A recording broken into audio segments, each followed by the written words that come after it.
Saman. Høyres det? Nu høyres det.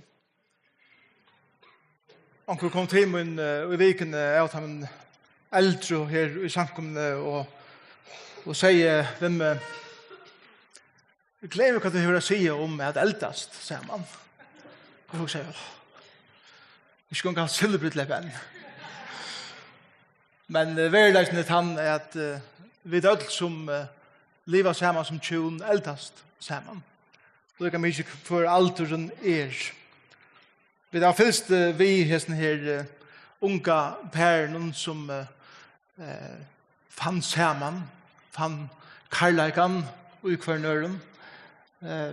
Lukka fra til åren, de hadde ikke funnet hver annan. Og så møttes de, og de gikk sammen, og de lærte hver annan bedre og bedre å kjenne. Så giftes de, og de kom gypri inn i intimitet sammen. Jeg lot at det intima som løyve mitteltjun innenfor tjunaband bjøver. Og så vi det senast kjeldast ratt. Det er noe som heter kjeldast ratt, kjeldast vel, som gjør at man bonast sammen. Og i det vi så kommet til sørsta parsten av hos røyene. Og vi har fylst teksten om eisen pura naturliga som teksten utviklas. Og nu for det er sutja heter pære nu eldast saman. Og lykka til til blå gommel saman og kvært til at eldast og alderdommer djever lyvenen og djever en pær forholdet. Så vi færre at hitja at teksten så hadde vi skulle bya saman og bya herran om å sikna sutt ord. Takk Herre Jesus for jeg vet kunne og akkurat ekna mål lesa tutt ord og vi kunne pakka det ut som vi har gjort ved Hásongin. Vi takkar det for dette 3000 år gamla handrite som to hever givet okkur at givet okkur mynde av hvordan to innskjør og veist okkur tjonaband kunne være eisen i ljósen av et livet en fallnare ver som fullt i trobeleikon og miskyllingon og sjukon og målgångt allugavel og i hesson så hever to diamantar av bjåakon av feriene. Og jeg ber her om at vi skulle hjelpe oss at ta disse diamantar opp og gjøre det mer skjønligere og veriligere av som er parst av okkara livet sammen i kvarnøren. Prøys og ære ved ditt navn, prøys og ære ved ditt år som du gjør oss og hjelp oss at livet etter døy og hjelp mer først og fremst sjølvan at være ikke best høyre årsens, det talar årsens, men eisen gjerar og gjerar tess. Og i Jesus navn. Amen. Da jeg har broartaler, så pleier jeg ofte å si vi pørene som taler til at det til tru sti i tjunabanden. Den første tøyen, det kallet for broarferden. The honeymoon. Det betyr bokstavelig den søte mannen. Det er alltid så ljøsareit, alt så deiligt, og det hesne prinser som kommer av det kvite hesten, og han kommer, og han bjerger prinsessene, og han bare alt det som henne jentan hever forstidlet seg det med skal være, og hon alt det som han hever forstidlet seg at en kona skal være. Alt så søtt og så godt. På neste stige, og i tjunabanden, det kallet for vånbrott. Vånbrott. Og til at man begynner at oppdage at hessen her mæveren som gifter med vi, ikke han superprinsen allugavel av det kvite hesten. Her forskjellig som ikke så godt som vi helt av være, som begynner å komme fram som tøyen ganger, og han oppdager eisene at hon ikke akkurat den prosessen som vi helt av være. Og oppdager at jeg rettelig kjøtt akkurat sånne band. Første jolene, vi giftes i august, og i december månad så hade vi jul och jag köpte en fantastisk julgave. Det var en stövsugare. Stövsugaren är ett dirt devil. Och det var sån djävul vid hotten och så var framme som får efter stöven. Så vånen är för henne mannen som hon hade drömt om för att ta. Hon helt att han gift sig vid Superman. Men det var bara Clark Kent som hon giftes vid alldeles. Vånbrott vid öll känna till. Och det leier til det trea stige i tjunabanden, som tyvärr nekv pør ikke komma til, tog at vannbrottet er ofta så mye størst, at man sier at det tog mig slett ikke, og jeg får leide til kvita prinsen atter, eller prinsessene atter. Og tyvärr er det nekv pør som omgang de kommer her til at eldast saman, og byrja suttja dubtene av Kachunabandi eisen hever. Og klar iver at til eisen folk inni her det som er å oppleva svian av tjunaskinnar og har en sikten tikkum. Det tredje stiget i tjunabanden kallar vi for halkan. Og det hettar at sjalt min tjunafella ikke er den perfekte maveren eller den perfekte konan. Og her nek skuffelser, og her nek imen som kommer inn, så halger meg til dette korsene. Jeg tar seg ikke om ekstrem virskifte, misbruk, bodging, misbruk av bøtten, og alle ting til en annen tale og en annen rød. Nå tar seg om de vanlige tingene innenfor familielivet. Han er halkande til at jeg vet vel at kona min ikke er perfekt, men jeg skal bare ikke spekle sjølver, så vet jeg eisen lukka vel at det ikke er så perfekter sjølver. Men halkande til at jeg skal elska og æra kona min eller mann min alt livet i jøkken. Svigerfar kommer, han sier vi med åren vi giftost. Så til at alle gifta seg om, jeg ber det hitja vel og vil at svier mor og du avgjør om du atler gifta seg om eller ikke. Så jeg åker vel etter henne og jeg sier yes, jeg atler gifta seg vi om korsene. Så jeg håper jeg får en poeng for svier mor her bænt. Til eisen til som vi kallar for 4 dolkar i tjunabanden, 4 dolkar. Og det er ting som kommer inn som kunne hindra og eisen i øya intimiteten i en tjunabande som årene genka. Den første dolkeren som vi kallar er det som vi kallar for åjotta sint. Og det er ting i min løyve som er gjerre, eller hukse, eller heve gjørst, som jeg helst ikke vil luta om min tjunafelle, og det blir hans landardomeren, at det er nøkker områder i min liv som er myrsk, som jeg halder for meg sjølvan, og åttan hoksa om det skapet til eisen en mur i middelen med min tjunafelle. Det er det første. Det neste er det som vi kallar for utkjønt, dølgeren som kallas utkjønt, og det er ta vi byrja at hitja meir etter de utvorstes, og døma hva annan etter hvordan vi ser utvorstes, heldre enn at byrja at gråpe etter dyrgripen som er innvorstes, som Bibelen kallar det, at heldre hitja etter tog som åttan av, enn at hitja etter tog som er i hjertan. Og vi vet at vi forfærdast. Og nå eller kurser så negg bedre ut da jeg undgifte seg ved meg for 20 år siden. Hon är alltid ung penare vi har någon självt om rocknar och andra börjar så sucha bättre.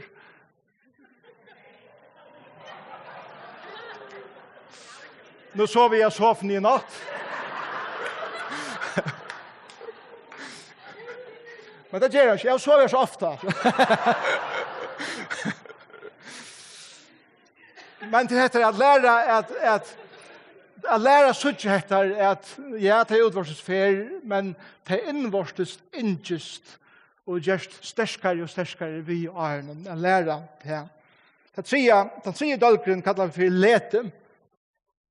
Och det är att tjunaband är en årstagär. Och Heitið för vingar till årstagär har varit Heitið som för alla vingar som Hásongin.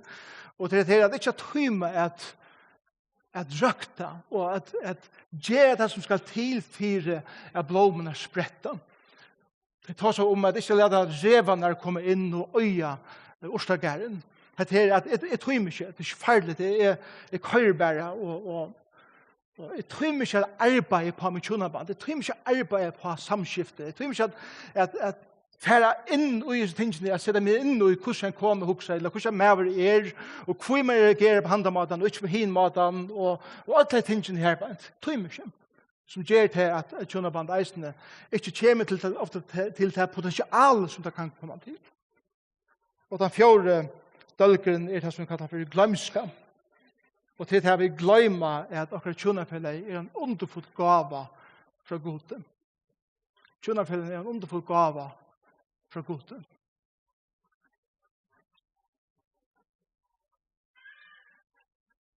Tar vi ikke kjelle prøyse på en gave, så blir den bare minne og minne verd. Og tar en person føler seg minne og minne verden,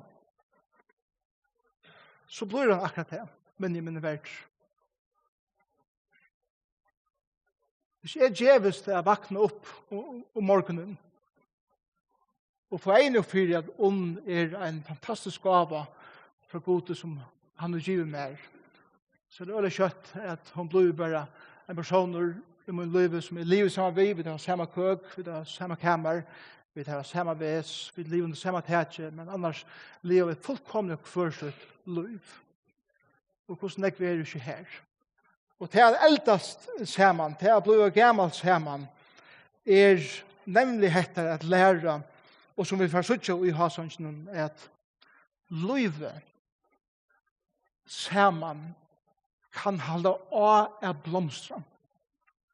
Sjalt om nekv imes kommer inn, og vi vet hvordan det har vi eldast, sjukan kan komme inn, annar tjunafellen kan bli sjukur, og det kan være til himmel at hekka seg nekv av henne tjunafellen.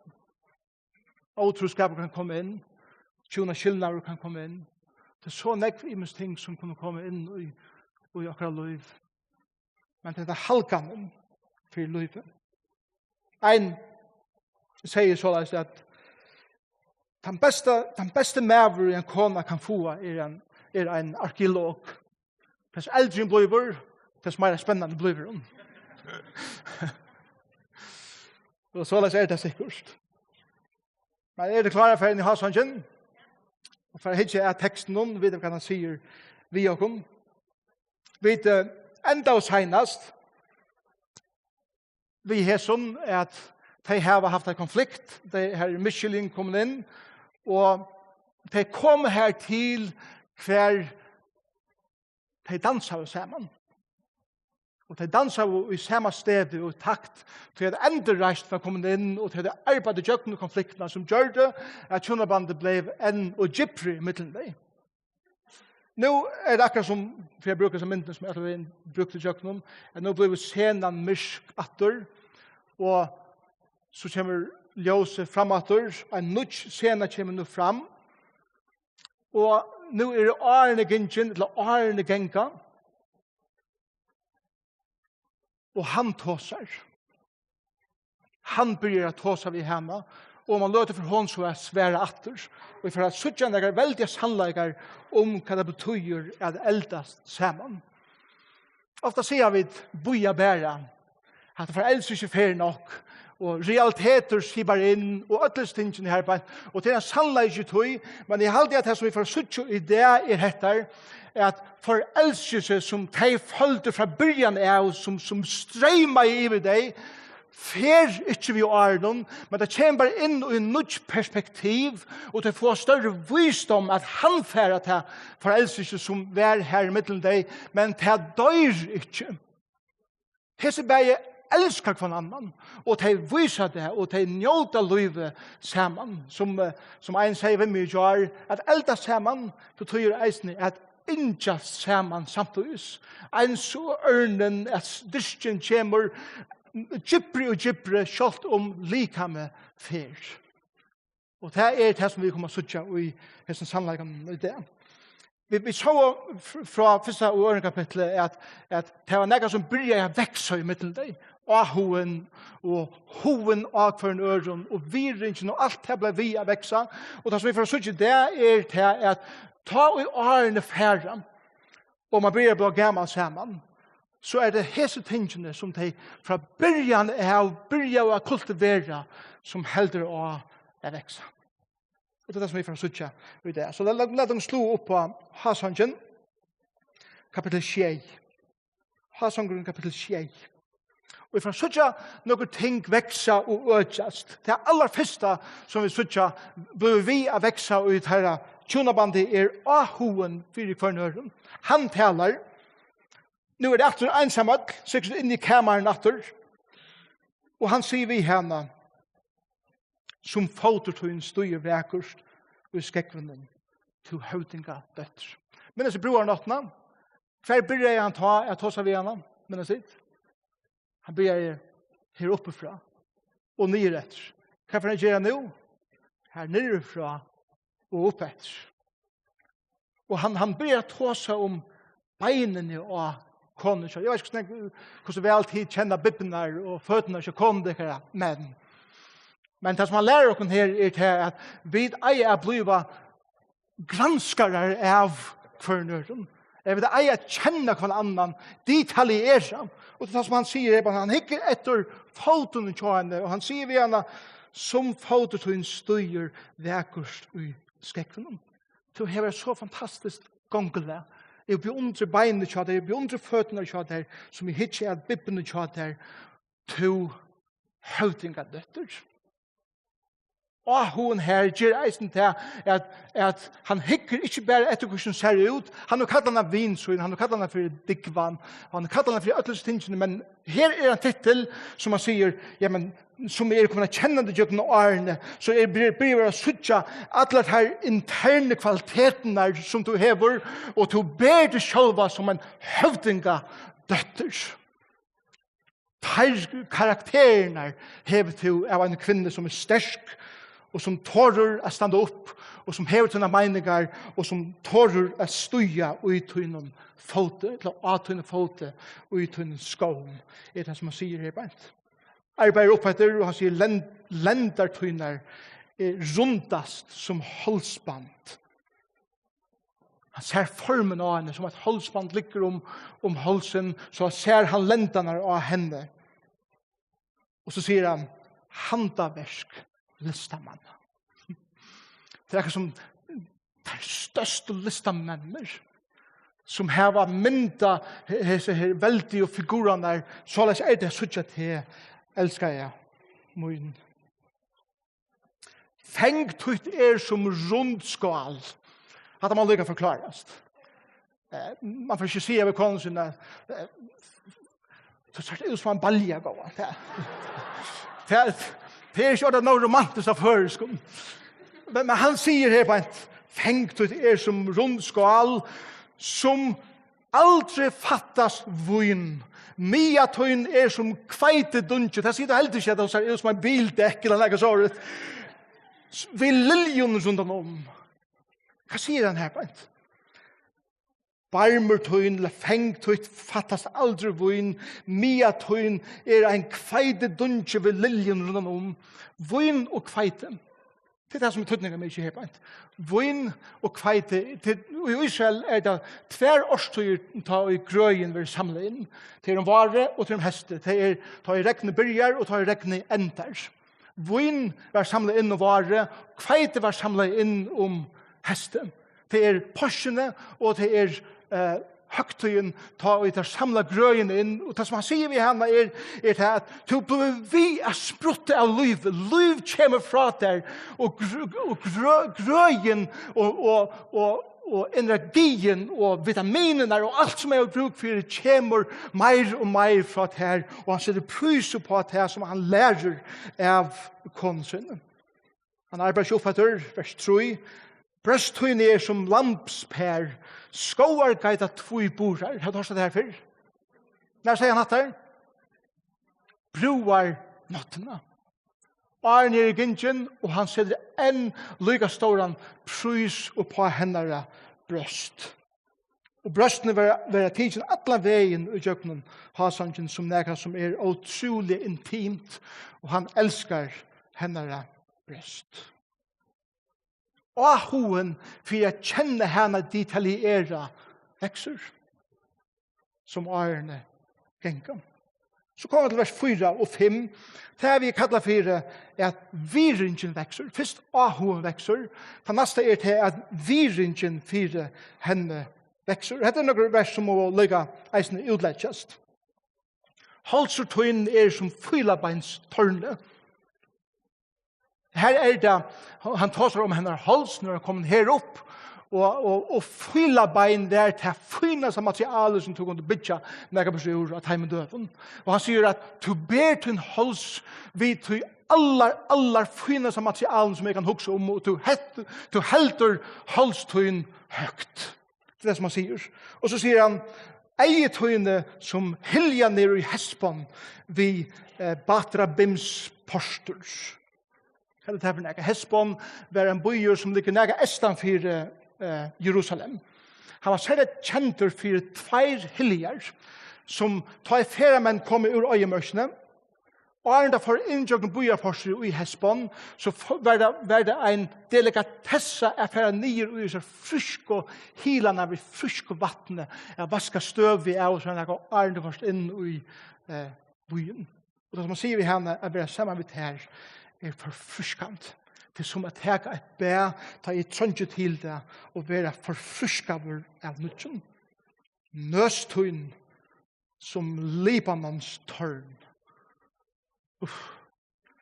Det er jo så praktfulla nøskå. Det er som et tørn. Det sier du ikke ordentlig. Og det er vi kom inn. Men han sier det her, men. Og jeg hikker imot Damaskus. Libanons tørn, om en futjende skulle komme til Jerusalem og teka byen, så kunne han ikke komme sunnande fra til her var en deler i midtlen som gjør det omøvelt å komme opp og teka Jerusalem. Estande fra kunne du heller ikke komme til at her var en annen deler som gjør det eisen til at han var velvardur. Estande fra kunne du heller ikke komme til at det var så bratt opp at du klarer ikke det eneste stedet om man herer skulle legge av Jerusalem og teka stegen der norrene fra. Altså mot Damaskus, det var norrøtter fra Jerusalem. Her stod dette tørne som var velvakta av vaktarmannen. Og det som han sier ved henne til at du som henne kvinnan som hever styr av øtlom og du velvart. Hva det hever nøsene gjøre at det vet ikke akkurat. Men han lyser konen sinne som her som en som minner av at fortsatt der som røyner leip av det velvarter til du hører egen etter øtlentøy som potensielt kan leipa av akkurat tjonaband. Du verger akkurat forhold i det som han sier. Vers 5. Høttut som karmel. Hvis du i Israel og du vil kjøpe et postkort å sende hjem for å vise vekerleikene av Israel, så er karmel ved et av støvene som det alt. Jeg kører jøkken vestre til jøkken Israel del, og så suttja karmel fjallakjedene for framman en fantastisk sjøen. Og han sier, vi hjemme høttut som karmel. Du så utrolig bøker. Karmel og et gråra rukt øke. Her alltid grønt av karmelsfjallet. Her alltid grøyg som får fram. Og her masser av vattne og vattenkjelton. Og han sier at høttut som suttja løyve oppi av karmelsfjallet. Og så sier han etter og lokkaner her sier han til hare og at hui som purspur. Purspur var et av de dyraste materialene som var at han døde. Det kom fra en særlig skjeljafiske som kom bare nekra for på land og befengt over, og urtøy var purspur gjørst. Og det var royaler liter. Og det er som at Salomon sier her at jeg maktmikligste maver i heimen. konkurren som ræver ötlene sine økene, og har alla makt i min hånd. Men så sier han i vers 5, lokkar tøyner som porspur, konkurren fengaver i taimon. Det akkurat som han sier, jeg eier alla makt, men du eier meg. Du har fengat meg. Du har fullkomlig styr av meg. Så det virringen som han hever for konen sine. Ahoen vekser, virringen vekser. Men det er hva hender i til det jingo saman. Han skjolds vir vaks. Hva hender i henne, minnes sitt? Hoveren til det kinslige vaks eisene. Og det er det som vi får søtja nå fra vers 6. Hoveren, intimiteten vekser. Det kan godt være potenseren minker vi har. Jeg har onkel spørst ung. Til unge, kom til helt ikke forstille deg om det, til hva foreldre er sånn sammen. Og det er bare, og så var jeg. Men her så vi et pær som er kommet på årene, hver sexliv i middeltid en blomstrer. Og målet som han brukte broarnottene at det mål som vi endret ikke herbeint fra vers 6 til 13. Hoveren intimiteten vekser. Og han sier vi henne, som vårt bøker, som vårt intenslig, til en elsker jeg. Fakkere. Vokster til en løgjes palma. Brøsttøyne som vinber. Så nå han urlaten.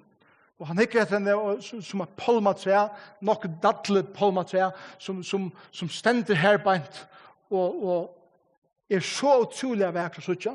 Han hikker etter brøstene til henne, hvordan frukta bør de han kallar det vinber herbeint. Brøstene som vinber, vers 8.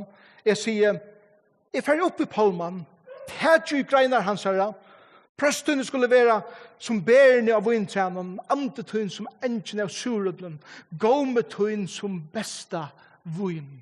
Så gjør det. En mævår kom på årene, han njóter til å være sammen med konen sine, og han nemer ved henne likam, og han klatrar på palman, det betyr bare det som det sier, at han fer av henne, og njóter henne til fullnær. Wow, så Bibelen til? Amen. Bibelen tar seg åpig og ærlig om disse tingene som er utrolig vekkers og rett, og ikke noe som er skite og tvite, som vi men kan ha gjort det til.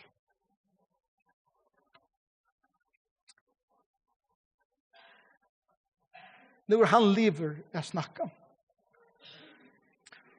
Hva er det gjør til kvinner? Hva gjør det vi tykker løyve at tykker med tåsa såleis vi tykker lytte deg opp, vise deg ahua, vise deg viring, doer å være romantiske og intimer, sjølvan det det responser. Det responser som er reisende fra henne, så er her beint fra vers 9. Han sier første frasen i vers 9, gå med tøyen som besta vin. Så her kissas det. Så sverar hon nå atter fra vers 9b, ja, som gonger vel nyer tja vinen munnen, og veter varranar og sovande.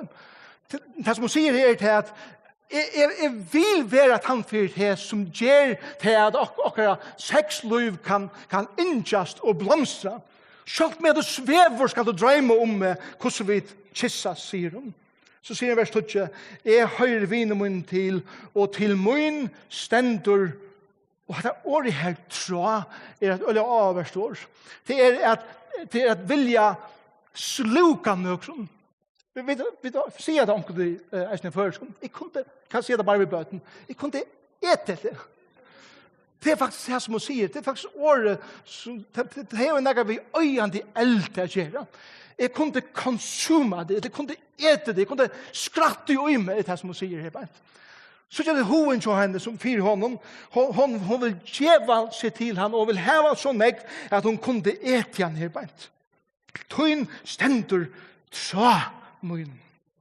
sier vers 11, kom viner min, let dere fære ut av marsjene, let dere være i bygden nåt, her sier han, let dere være ensamme, let dere bruke tøy for dere selv.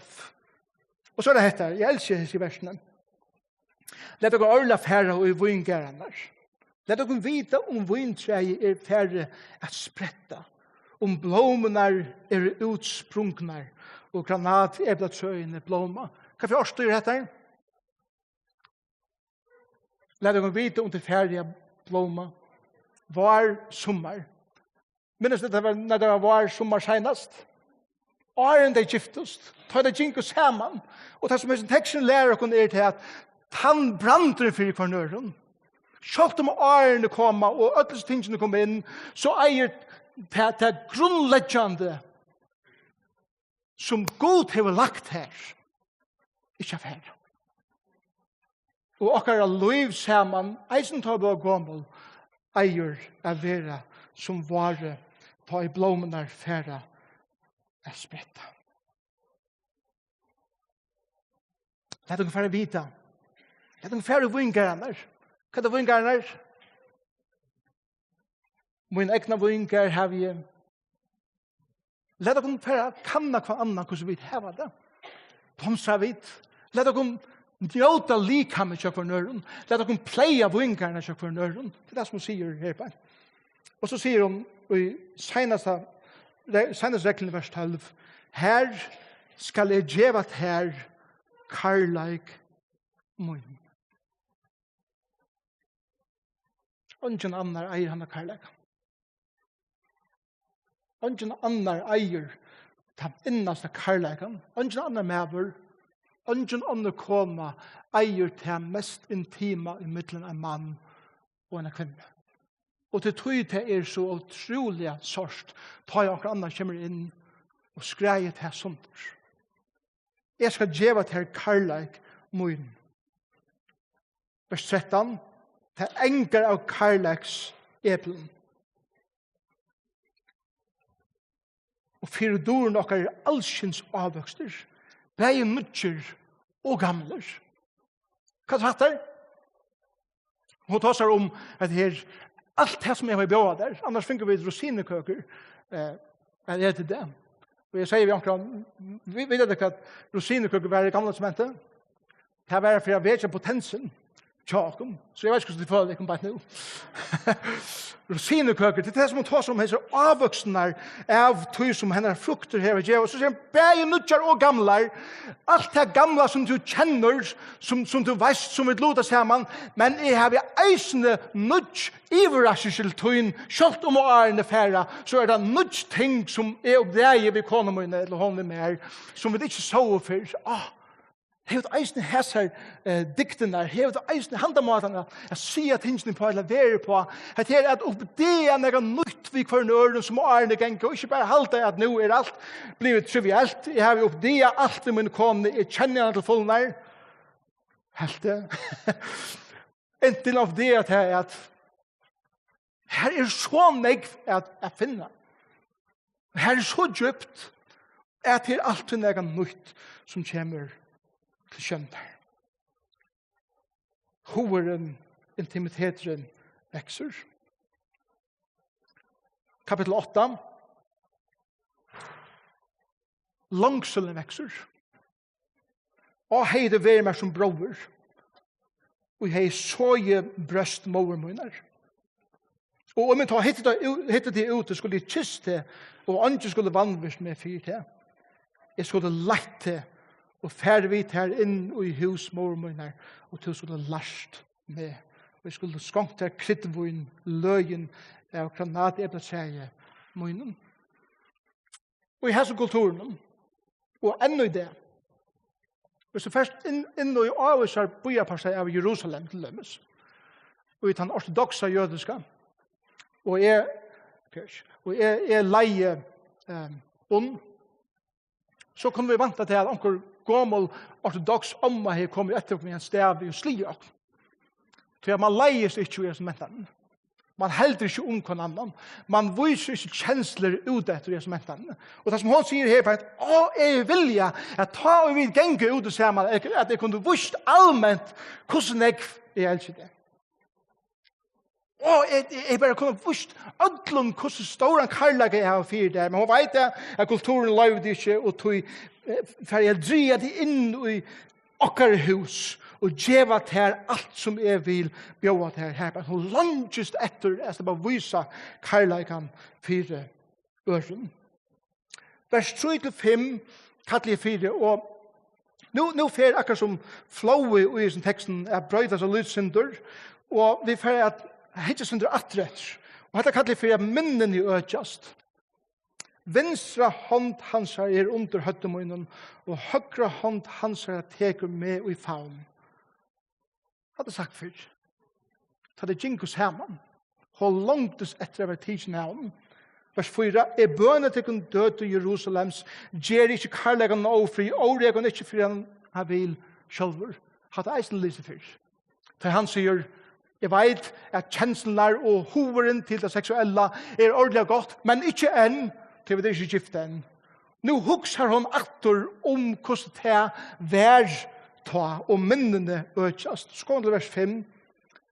Hvor er hun og jeg kommer her ur øyemørsene, stiande se at vine synden. I kapittel 3 så vi hvor er det som kommer ut ur øyemørsene vi hesten stølpen som er et røykskudd ta i brittlebe for fram, men nå er det blevet gammel. Stiande se at vine synden. Og til den mynden er man ser at det gamle pære nå kommer gengande, det halde om hver annan, gonglei orskar ikke vel langer, det stiger seg hver nøren, og nå er det blevet gammel sammen. Styrsten i færen og likamenen, sjuke er kommet inn, det hjelper å stige hver nøren på alle måter som det kunne. Men verleisen av hese mynden er til at ta du hikker den pære som er det her. Et pære som kastar flere år sammen, hvis jeg annar tjoner for den ikke dør, så vet man at man hikker at den eldre pære, og man hukser etter. Wow! Tid her var en av søv jeg forteller. Tid her var mindre. Tid her var visdom. Tid her var så negv som vi kan lære så negv av. Under epletsjanden vakte jeg til.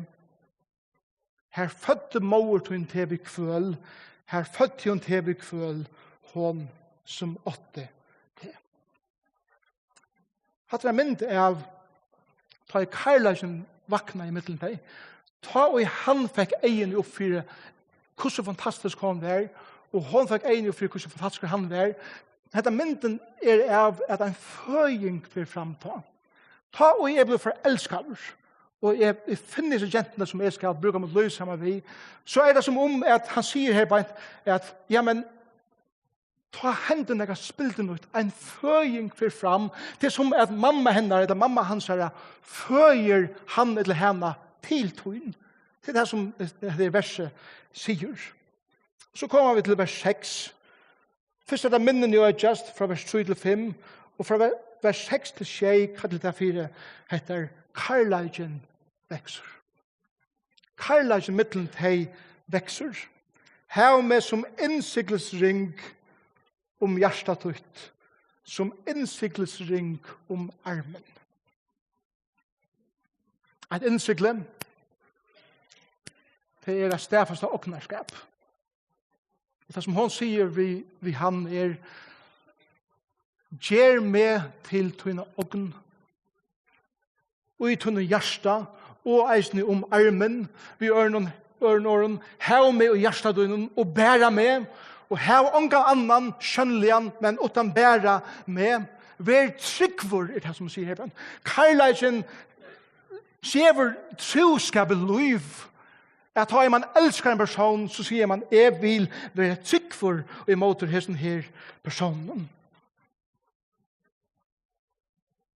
Hun sier vi han ikke være åtrygg for imot mer. Og vi vet vel til at kanskje En av største grunden for tjoneskillene i det otroskap.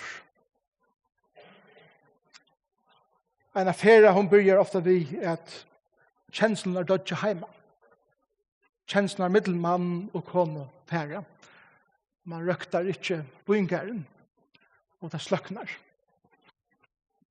Man lever sammen samme tætje, men her ikke i middelnokken på nægra måte, som gjør nægra bo liv i middelnokken.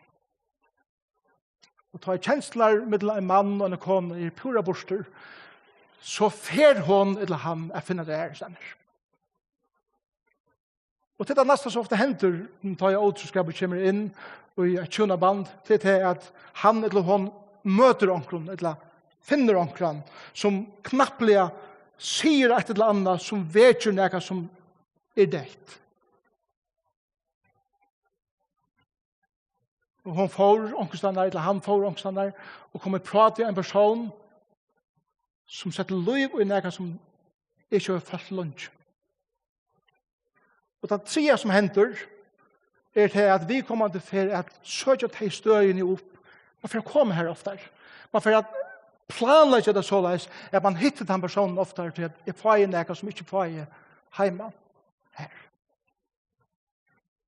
Og til leie til at man blir at luta noen ting sammen. Først øyla varlige, at man sier noen ting, at det deilig prater vet du. Deilig bare sammen vitter.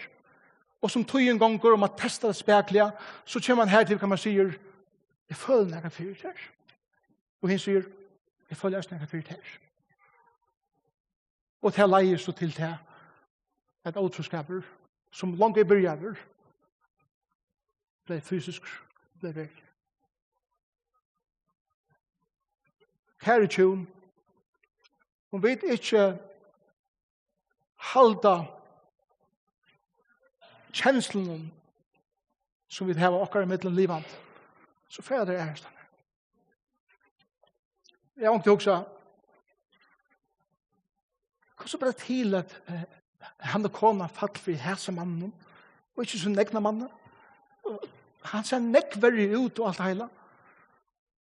Ja, men kona hugsa seg om hvordan mer ser ut hvis hun fer det som henne kjensler lunchast mest etter. Lad dere rødja okkara, eller røkta okkara tjonabønd, så vel som vi kom. Legg mest til at ta man halka seg til at festa til innsiktlig av hverandre. Ta byrjar karlaisen er vekse enn og gypre. Vers 6. Du stersker som deigen i karlaisen. Herre troar synne som deia rujtje. Anke anna skal eia til, sier hun. Og det ene som kan skilja okken er deigen. Og jeg vil oppmuntre okken til dette, at halga okken til, jeg sier til deigen okken skiljer. Vil jeg vite være sammen. Gløver hans her, altså karlægans, som eldsgløver, loje herrans. Så det som en heilige elder som kommer fra gode, som kommer inn i et forhold, som gjør det så utrolig heilagt og vikvant og størst. Og skjei, største vøten ikke ment å sløtja karlægan. Og streimer ikke ment å skåle han borster. Og men så vil det lete for karlægan alt som i 80 husen munnen, hei han best være vannverder. Du kan ikke selge karlægan, du kan ikke kjøpe. Og selv om du regner djeva alt som du kan fyre ham, så kan du aldri se den prøys på den karlægan, som og eier av høyre, og i midten av mann og en kone. Karlægen vekser. Så er det kommet til vers 8-11, og jeg tenker litt for at perspektivet vekser. Altså, det er over som hender bare til meg nå. Vi tar litt syster som ikke har brøst enn. Hva skulle vi gjøre av syster okkara? Tan det, en kommer å bia om henne. Så første spørsmålet er, hva tåser her? Hva det som tåser her? Det er kåret som synker, men jeg sier, sopraner, tenorer, teibar, så det er kåret som synker. Men hva skipper det til? Vi eier lytla syster, som ikke er brøst enn. Hva skulle vi gjøre hvis syster akkurat det, og jonker som var bi om henne? Så sier der, hun murer, bytja vi silver tintar av han. Hun dyr, stanja vi ter vi serte støtjen. Jeg tykker at det er badjaner som tar seg her beint. Minnes det badjaner fra kapittel 1. Brød min tar for ytla vimmer, tar nøtten vi arbeid i vingaren, minnes det? Og min egna vingar har vi ikke, minnes det? Nå var det teir som tar seg, og tar sier, vi det var lytla syster som ikke brøst den. Her sier det alltid til da han var en ung jenta. Og tar sier, hva skal vi gjøre, tar jeg som er bi om henne, når hun klar å giftast? Når hun klar å være given av en mann? Så sier jeg der,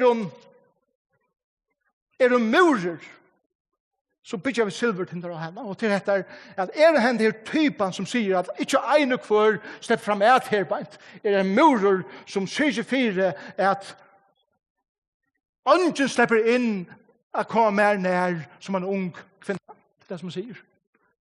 Men hun dyr, altså som svinger atter og fram og åpen for en og kvinne ganger inn og ut i jøkken, så stønner vi henne inne, sier jeg der.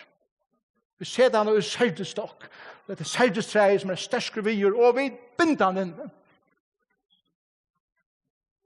Når en kvinne klarer å giftast, når en ung jenta klarer å giftast, til å ta og hun veit hva de ikke vil offre for å få fætre. For jeg bråter mine kompromiss for jeg og min standard. Og om det så koster mer å være gammel jenta, så får jeg ikke bråte noen kompromiss. Ta så klarer å giftast. Her sier heter vers 11, Salomon hei vingar og i bal Hamon. Hentan vingar let han negra få i varvarslo. Hvor må det til å være? Hvor fikk han vingar i varvarslo? Badjaner. Er det vi? Badjaner har finnet en vingar at ansa etter som Salomon eier. Her sier, du skal arbeide i vingaren til Salomon. Du skal ikke fære noen annen vingar. Du skal komme her beint og arbeide til okken, og som gjør til at du kommer nær Salomon. Henda vingar har negra finnes i vervarslo, for i avvaks hans her skuld har gjeva honom 1000 seklar av silver kvar. Vi gjør når Salomon er en vingaren, tar tekar seg av honom, tar sykja for å ta i bøkstren og tar selt alt, så ferder til Salomon vi pengene som tar selja fire, og tar har sagt for siste søgna, du skal arbeide til okken. Vi skal sykja for at du kommer nær Salomon, så at du kommer kjenne at han ratta personen. Ikke færre alle æresander. Hvordan oppfatter jeg hånda i kapittel 1? Hon sier at her er så herre ved meg. Her er jo simpelt at her vil ikke løyve meg affærer her som vil. Her nøyer meg å være her. Nå er hun gammel, og hun hikker atter og sier, wow, jeg har gåa badger. Er det vi? Her var ikke herrer, her var ikke under, ved å si nei, og at ikke løyve meg affærer negativt, men at røyne få meg av å hitte til rette personen. Nå er det finnes perspektivet av at det som er helt ved ringt, ta hver fire mot aller beste. Foreldre, veldig mer egentlig for dere. Hvordan vil du oppholde dere bød? Til å si nei, og til å ikke løyve, kan tidjas øyelig hardt og kjelig først. Men perspektivet av løyvene for å vise til at det er noe godt som han heier, eller teir hadde i atlan, vi hennere løyve. Så sier hon i vers 12, «Vingar mun har vi fyrir meg sjálva, hinnar 1000 seklar høyra ter til Salomon.» 200 timer røkta avvøkst hans herre. Og så kommer vi til endan vers 12, og vers 13, og vers 14. Og til dette halganen vekser. La meg lese det versene. Vers 13, «Tu som borst og just av gørnen, viner lusta etter rødtøyne, let meg høyre henne. Hon sverre etter vers 14, flutja, eller kom, viner min, vær som skauargeit, som unger gjørster av fjøtlenen, vi engande ursten. Hva sier hun her? Hun sier vi henne mannen, kom til unga skauargeit. Hon ser han ikke gamla enn, hon ser han enn som han unglingen, futtande styrke, og sier, kom, jeg er i her tiltøyen er njota, og vi sykker seg felags halgarna til hver annan, og svarbarheitene som det gjeva hver øren inn i sitt liv. Og så er det akkurat som bogen endar bare ved at de færre renner det sted. Njota det hver annan, og livet fortsetter å lykke til de dødja. Så, som jeg endte, så har jeg sett etter at leita etter karakterer og egenleikon er det som det begynner vi. Og spør spørningen, hver er det? Hva har vi å bjøve en som vi skal leve sammen med resten av min liv? Og hva leiter jeg etter å gjøre nøren? Hva karakter kan jeg bjøve? Så kom det sammen, det var den neste talen. Vi lærte her at jeg brukte tøy sammen, som lærte til kjennskap, år, som lærte til åpenleika, og det oppbygde viring for kvarnøren, som lærte til alit. Det skapte større ahoa, det skapte kjølsvire, større ho, frahalt, langsol, våner, åpenleika, og atterhalkan, og atterho, og atterfrahalt, enn et her liv. Så kommer vi til at sige talene at livet sammen, vi tok der broarvukslene, som var kjent av heilaleika og glede, broarnotten, som var en utrolig mynd av et kinsliv, og det intime livet er romantisk. Det er jo virkelig, det er trygt, det er sensuelt, det er rent, og det er atmosfærent. Så lærte vi senast at de bonast sammen, konflikt kommer inn. Det første som han gjør det var at han motreagerer ikke. Ørste det var troende vekser. Det neste var han lade god brøyta. Ørste det var at viringen vekser. Det tredje var at han var åpen for samskifte. Ørste det var at alle det vaks enda mer. Og det fjerde var at han firegav og endurreiste. Og ørste det var at de bonast sammen og dansar sammen. Og det er tok det hvordan det eldast sammen. Ahoen vekser, viringen vekser, intimiteten vekser, langselen vekser, minnene økjast, karlagen vekser over djupare, perspektivet vekser, og heldamynden blir myndast, og halganen og sårbarheten vekser. Til Hásongurin. Til det som denne bogen lærer oss. Så som jeg endte,